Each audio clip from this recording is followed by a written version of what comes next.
Thank you very much, ladies and gentlemen. My name is Jerry with you. I hope you enjoy. Thank you. Oh, yes, I'll take a few questions. Yes. Thank you. You're welcome. You guys have any questions for Gary? I do. Yes. I tend to get very, very real and authentic.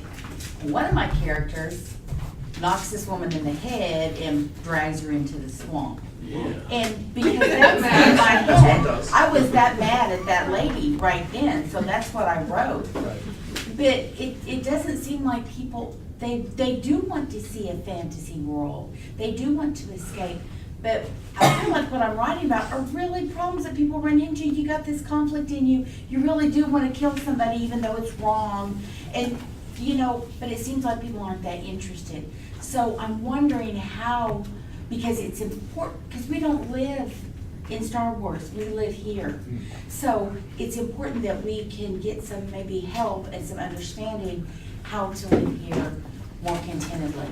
So I'm not sure how to jazz up these people so that somebody wants to care and read about them. It sounds to me like you're already on the right track. I mean, if your character, is this your main character who knocks a woman in the head? Yeah, she is. Perfect. That is something that she can struggle with, or if her character is really repugnant, it could be just another line in the bad things she does. And maybe she'll find her judgment through a warlock who happens to be the leader of a council of other warlocks. I'm just thinking fantasy.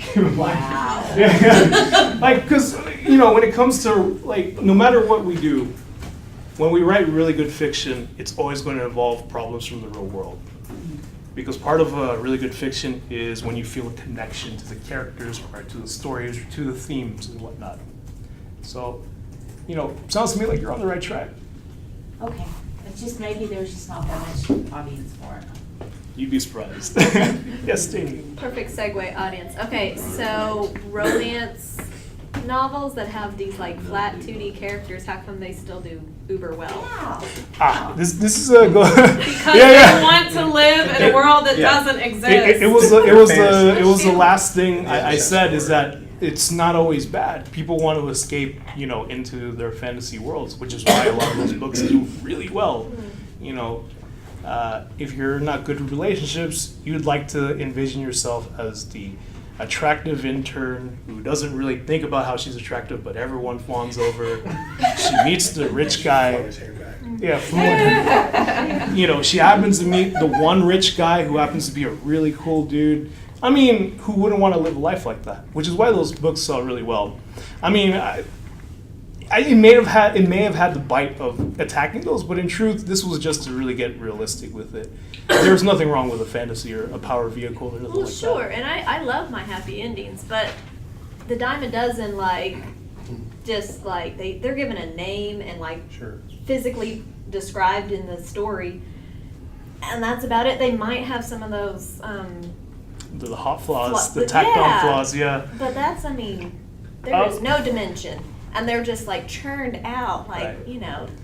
Well, Janie, if you were writing a romance novel, I think it'd be good to have their flaws be a part of the plot, or at least part of the story. It's a better story to sell better. Yeah.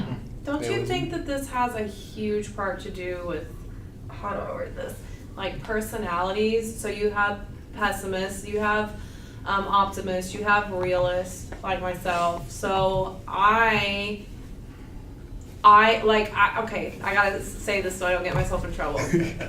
How do I say this? Go for it. Okay.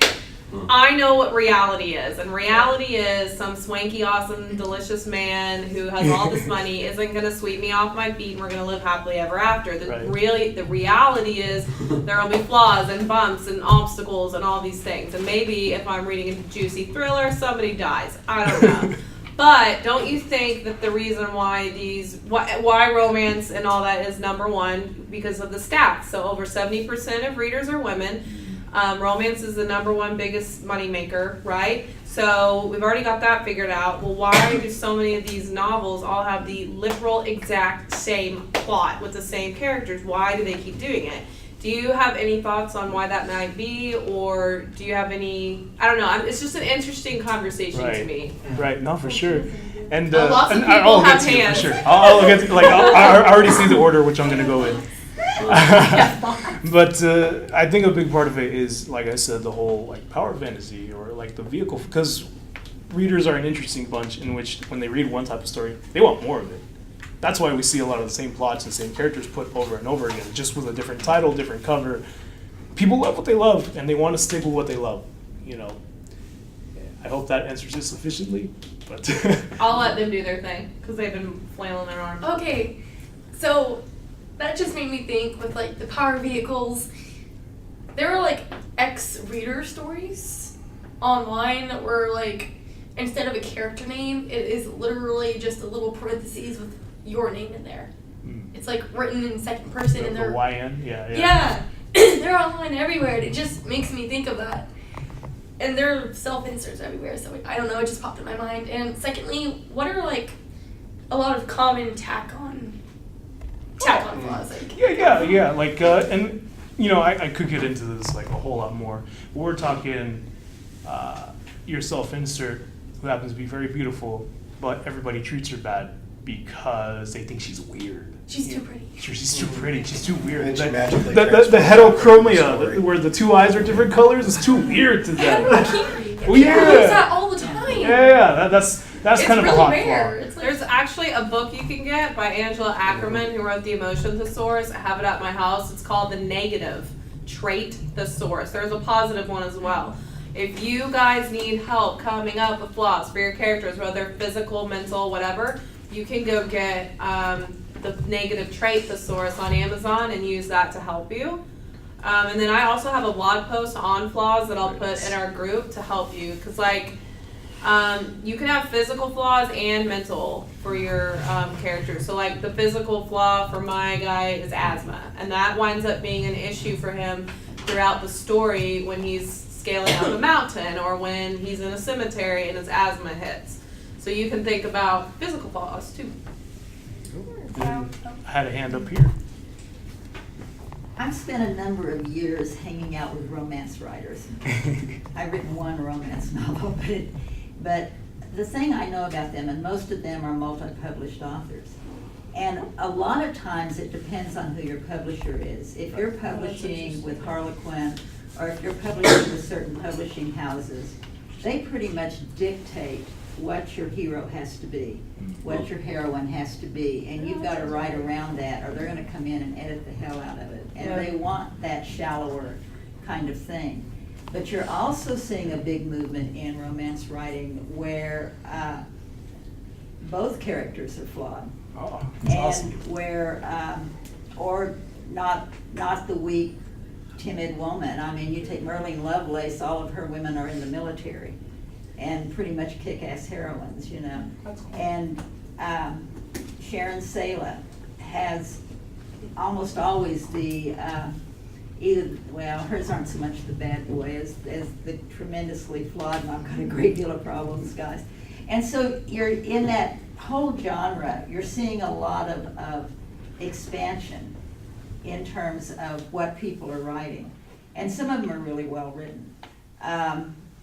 Some of them, you know, like the Harlequin books, can put you to sleep pretty quick. And those are usually the ones that are made into Harlequin movies that are put on the Harlequin channel on TV. Oh, they got their own streaming service. And those will put you to sleep too, because there's no depth to it. It's exactly what you're saying, there's no depth to it. And why readers buy that, I don't know, because Harlequin sells better and more than probably anybody else.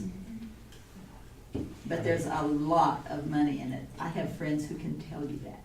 Oh, And that- yeah, for sure. And that Yeah. could be a reason why that type of archetype is propagated so much, Oh, where it's yeah. just a vehicle. Because not only is it a vehicle for the story, it's a vehicle to make money.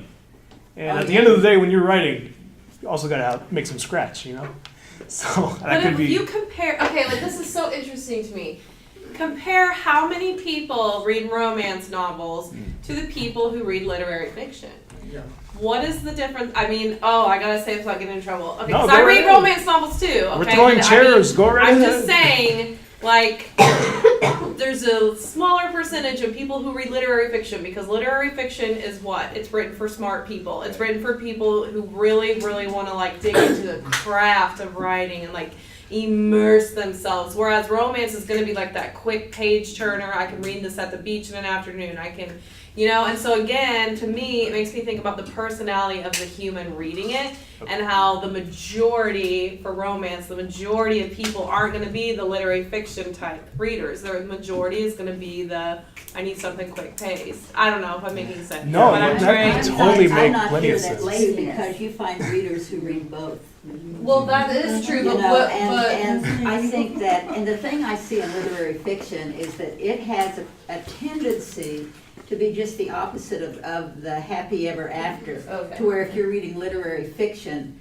quite often it doesn't have the happy ever after, and that's almost a requirement of literary fiction. So it's almost as formulaic as what the Interesting. romance fiction is.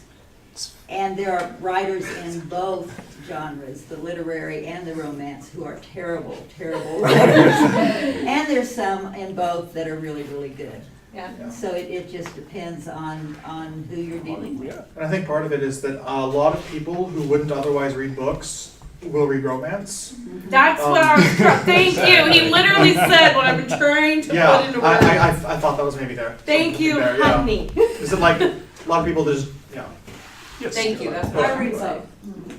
I read romance novels as an escapism. Uh-huh. Quick read, feel good. Yeah. But then I read a lot of historical stuff. And those are thick books. Like historical fiction They is are. very deep. Mine aren't necessarily fiction yet. Oh, okay. I started out with literary fiction, and I love to this day literary fiction, I do too. and I really love it. But I came into romance novels through friends who that's what they were making a very good living writing, Right. and I started reading some of it, and some of it was Harlequin and some of it was crap. But I also found that there was a lot of romance fiction that I did enjoy, and that it was interesting, and it was well written, and it was exciting. And if I'm going through a time of a lot of stress, during the bombing, when we lost so many people in that one moment, I could not read literary fiction. Yeah. But I found that I could sit down and read through a romance novel and just kind of get my mind off of all the people that died. It's very much different needs for different purposes, It different does. times. It serves a function for people. I just hope there's not that many people And traumatized. it's funny, like my one little throwaway line about romance really ignited all of this. I did not expect it, like that was improvised at the last moment. Oh, I think But, it's a common point of discussion everywhere, so. Right. It's a good topic. But I'm going to get one more, and then you had your hand up. Okay, so first of all, I got into reading writing when I was 11 because I read cringy romance fanfiction. But like, are there any, in the romance genre, are there a lot of like male power vehicles? Main characters? You know, Because I have not read a single one now that I think about it. yeah, you just gotta, I don't know, it's up to us guys gotta to dig write that. the one, right? The reason you don't see all that is because men don't buy those. And there are men that do, but it's not big enough market to make money. And in the end, a lot of it, I mean, a lot of people don't start out that way, but in the end, sometimes it is about making the money. And, if you're going to write to, a market like that, men's romance novels, it's not going to sell very well, so you're not going to see it. Amazon's not going to promote it as much. It's not, you're just, it's not saying it's not out there. And if you do your research, you will, but, I think men have their own form of romance novels. And what we would Neil call, Gai's romance novel. I We would- can't talk about it in this building. That's not what I'm saying. I'm saying the James Bond-esque, Right. exactly. Action and adventure type. That, what's his, Rambo. DeVille, what's his name? Something Save the DeMille. Vulcan Girl. Like those types of books, that is their romance, even though they'll never call it that. Like that is where they get to be that like amazing, brawny, strong, debonair character. Like that is their thing. Like it's just different for whatever. It's not that that's not out there. It's just. Yeah, Not as Conan. common. Conan. And one of the cool tricks you can do if you want, this is, I don't know how often anyone would do it, is write one of those from that perspective, but targeted towards that same market, and That would be interesting. it'd be interesting. I would read that. Who are those, I think it's a mother-daughter that writes, and it's always like a song. I can't remember, but they're very famous, and they write from the male point of view sometimes. I don't know who that is. It's the same last name, isn't it? Something, sorry, can't remember her name. That opens up a whole nother, we're going to do a class on that later. So we just recently had a workshop on diversity. And so one of the issues that you'll see is a lot of men can't write the women's perspective very well, and especially right now, especially with a lot of women trying to make more of a name for themselves now. When we've got a lot more internet out there, they can a lot more stuff is coming out, and vice versa. A lot of women have problems writing from the male perspective. So a lot of writers will write. Their protagonist will be male and they're a male writer, and then you'll see a lot of that, and it's just what you're comfortable with, to be honest. I think to write from the other perspective, you really got to do your research. You got to make sure you don't use tropes for either gender. It's very difficult to do. You really got to practice, and it's hard, but it's definitely worth doing. Shayla, I'd like to make a request to do another session on tropes. I feel like... Oh, the one I did on avoiding cliches and tropes like the plague? I'm going to do the opposite. It's okay to dive right in. We did it. If anybody does have questions about cliches and tropes, it is on the Yukon Writers Society blog. That entire session we had is on there for you to read. And it is true. Sometimes some things work. I will say I think most people are sick and tired of the love triangle and trope, so... All right, folks. Let's get some love dodecahedrons up in here. Yeah, seriously. Gary, haven't you Dodecahedron's 20 sided. Dodecahedron. 20 way. I'm sorry. Yeah, me you myself? have, I have. yes. And I've read. Yeah.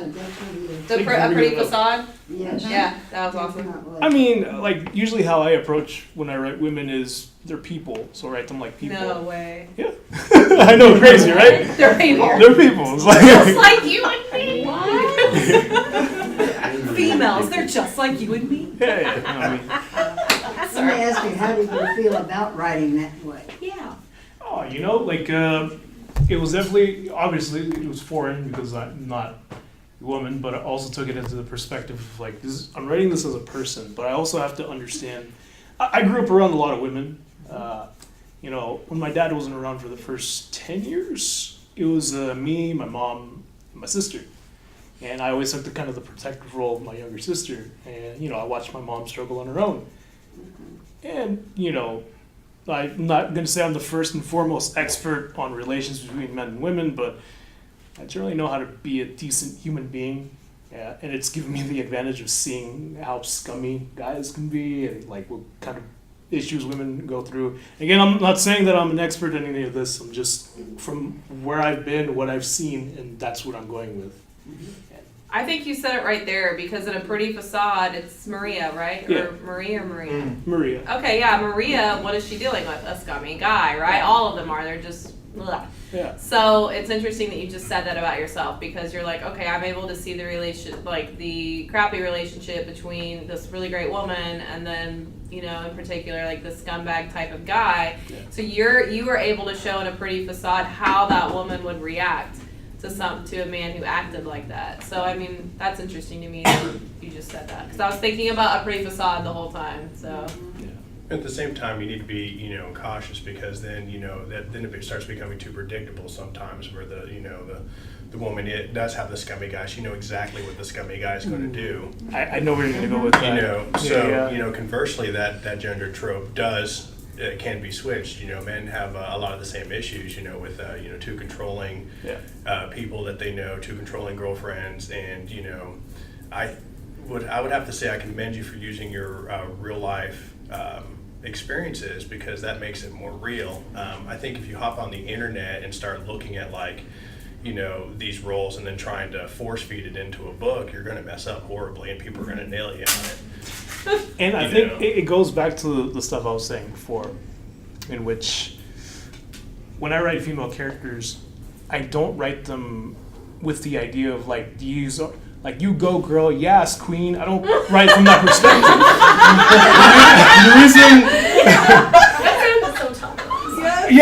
The reason why I don't write it like that is because I know people are flawed, and most of us don't do that anyway. And women are less afraid to kind of share how they're feeling, and I may have a female character who's very strong, but you also got to show vulnerability, and that's what makes them relatable. It doesn't. They don't become the prop to stand behind. They become the character you stand next to. That's the Very challenge. good. It's the challenge, making them a character, not a prop. Yeah. So, Very good. did I fill up enough time? We good? Yes, but if you guys don't have any other questions for Gary, any other questions? Yeah, I'll take one more. No more. Okay. So give Gary a round of applause. Thank you, Gary.